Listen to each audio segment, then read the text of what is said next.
আমাৰ প্ৰদেশ কংগ্ৰেছৰ মেনিফেষ্টো কমিটিৰ সভাপতি মাননীয় প্ৰদ্যুৎ বৰদলৈ ডাঙৰীয়া আৰু তেখেতৰ লগত তেওঁলোকৰ সতীৰ্থসকলক মোৰ ফালৰ পৰা শুভেচ্ছা জ্ঞাপন কৰিলোঁ।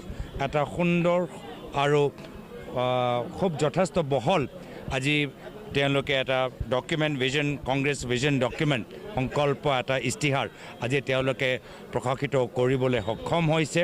আৰু লগতে আমি ক'ব লাগিব যে যদি আপোনালোকে পাৰ্থক্যটো সোধে, পাৰ্থক্যটো হ'ল যে কংগ্ৰেছৰ চিন্তাধাৰা উন্নয়নৰ চিন্তাধাৰা হ'ল মানুহকেন্দ্ৰিক, দুখীয়া কেন্দ্ৰিক, আৰু বিজেপি দলৰ উন্নয়নৰ চিন্তাধাৰা হ'ল আদানী আম্বানী কেন্দ্ৰিক।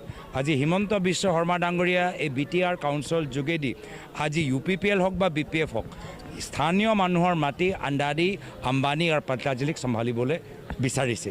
সেইকাৰণে যেতিয়া BPFৰ ইয়াত চৰকাৰ কাউন্সিল আছিল তেতিয়া পতঞ্জলীক মাটি দিলে, তাৰপিছত UPPL আহিলে, তাৰপিছত আদানীক দিলে। সেয়া হ'ল হিমন্ত বিশ্ব শৰ্মা ডাঙৰীয়াৰ স্থিতি যে যিকোনো UPPL হওক BPF হওক কথাটো হ'ল তেওঁলোকক লাগে মাটিৰ প্ৰতি লোভীয়া।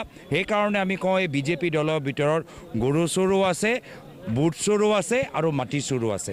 আৰু আমাৰ কথা হ'ল যে কংগ্ৰেছ দল আমি আদানী আম্বানীৰ কাৰণে নহয়, আমি BTR অঞ্চলত বড়ো, ৰাভা, কোচ ৰাজবংশী, আদিবাসী, বঙালী, অসমীয়া আমি তেওঁলোকৰ হৈ আমি কামখিনি কৰিবলৈ বিচাৰোঁ। আৰু মানুহে সেইটোৱে বিচাৰে যে ক্ষমতা লৈ শক্তিশালী ধনী মানুহক নহয়, ক্ষমতা লৈ দুখীয়া মানুহক সহায় কৰাটো।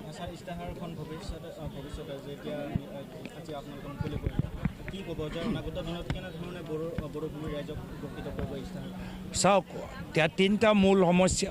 প্ৰথমেতো মাটি পট্টা সমস্যা, কিন্তু আজি বিজেপিয়ে হিমন্ত বিশ্ব শৰ্মা ডাঙৰীয়া 5 বছৰ আগত কৈছিল মাটি পট্টা দিম দিব নোৱাৰিলে। উল্টা দুখীয়া মানুহৰ মাটি লৈ আদানীক দিছে, আম্বানীক দিছে। আমাৰ কথা হ'ব কি আমি ইয়াৰ স্থানীয় মানুহক কেনেদৰে মাটি সুৰক্ষা, মাটি পট্টা দিব পাৰোঁ। লগতে বিভিন্ন প্ৰতিশ্ৰুতি আছিলে শিক্ষা ক্ষেত্ৰত, চিকিৎসা ক্ষেত্ৰত, কিন্তু আপোনালোকে যিকোনো শিক্ষা অনুষ্ঠানলৈ যাওক বিল্ডিংবোৰ সম্পূৰ্ণ হোৱা নাই। আপোনালোকে যিকোনো চিকিৎসা অনুষ্ঠানলৈ যাওক তাত তেওঁলোকৰ ডক্টৰ নাই। ভিতৰত আপোনালোকৰ জল জীৱন আঁচনি লৈ পাইপত আজি তেওঁলোকৰ খোৱা পানী নাই। আজি ধনশ্ৰী জংঘলত কিমান তাত জংঘল কাটি আজি জংঘলটো শেষ কৰি দিছে। আমি জংঘল কটা পক্ষত নহয়, আমি জংঘল সুৰক্ষা পক্ষত আছোঁ। তো এই ধৰণৰ কামৰ ক্ষেত্ৰত ৰাইজে আমাৰ কাম অনন্য দলৰ তুলনাত পৃথক দেখা পাব।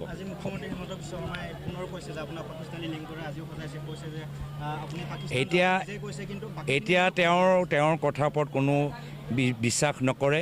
তেওঁ 10 ছেপ্টেম্বৰৰ পিছত মুখ্যমন্ত্ৰী মহোদয়ৰ বিশ্বাসযোগ্যতা, কথাৰ বিশ্বাসযোগ্যতা একদম নাইকিয়া হৈ গৈছে, হেৰাই গৈছে। আৰু মোৰ আপত্তি নাই, তেওঁ যিমান বাৰ SIT পাকিস্তান কথা কৈ থাকিব, মোক সিমানে ডাঙৰ হিৰো বনাই থাকিব আৰু নিজকে সিমান ডাঙৰ জিৰ' বনাই থাকিব। মইতো ভালে পাইছোঁ, মই বিচাৰোঁ আৰু কৈ থাকক, মই আৰু তেওঁৰ কাৰণে হিৰো হৈ যাম আৰু তেওঁ নিজকে জিৰ' কৰি যাব। ধন্যবাদ।